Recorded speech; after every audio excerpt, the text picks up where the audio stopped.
தலைவன் தலைவி படம் வந்தது இல்ல, அந்த படத்துக்கு ஸ்ட்ரெயிட் ஆப்போசிட்டா ரொம்ப டிஃப்ரெண்டா ஒரு விஷயத்தை வந்து ட்ரை பண்ணியிருக்காரு. எண்ட் ஆஃப் த்ரீ ஆடியன்ஸுக்கு பிடிச்சதான்னு கேட்டா ஆடியன்ஸுக்கு பிடிச்சது. ஃபர்ஸ்ட் ஷோ தான் நான் பார்த்தேன் அந்த படத்தை, ஐ மீன் ஃபர்ஸ்ட் ஷோ தான் பார்த்தேன். அப்பயே வந்து அவருக்கு அந்த ஒரு எப்படி சொல்றது, அந்த கை தட்டி பாக்குறது, சிரிச்சு பாக்குறது, இந்த மாதிரியான விஷயங்கள்லாம் இருந்தது.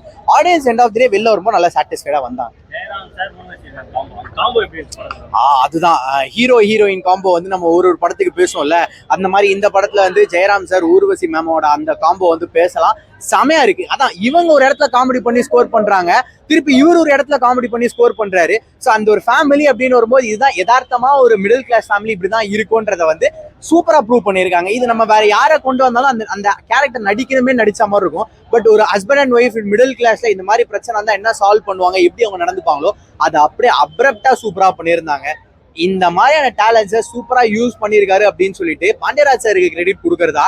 இந்த வயசானாலும் இந்த ஸ்கிரிப்டோட ப்ராப்பரா ஜெல் ஆகி சூப்பரான ஒரு அவுட்டை கொடுத்துருக்காங்களே அப்படின்னு சொல்லிட்டு ஊர்வசி மேம் ஜெயராம் சாரை பாராட்டுறதா தெரியல. பட் எண்ட் ஆஃப் தி டே அந்த ரெண்டு பொண்ணுங்க கேரக்டரா பண்ணவங்களும் சரி, நல்லா பெர்ஃபார்ம் பண்ண லைக் இந்த சாண்டி மாஸ்டர் அவங்களா இருந்தாலும் சரி, எல்லாருமே மாஸ் பண்ணிட்டாங்க.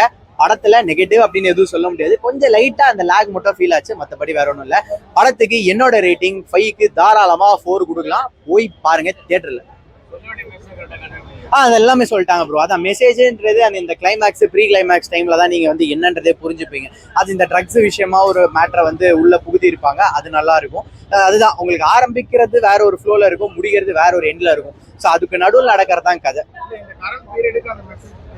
ஆமா ப்ரோ, இப்ப ரீசெண்டா ஒரு 3 மாசத்துக்கு முன்னாடியோ 2 மாசத்துக்கு முன்னாடியோ ஒரு பையனை ரயில்வே ஸ்டேஷன்ல இந்த ஏதோ ட்ரக்ஸ் யூஸ் பண்ணி அந்த ஒரு வடக்கனை போட்டு அடின்னு அடிச்சு இந்த இது பண்ணாங்க பாருங்க, இந்த வீடியோ கூட வந்துச்சுல.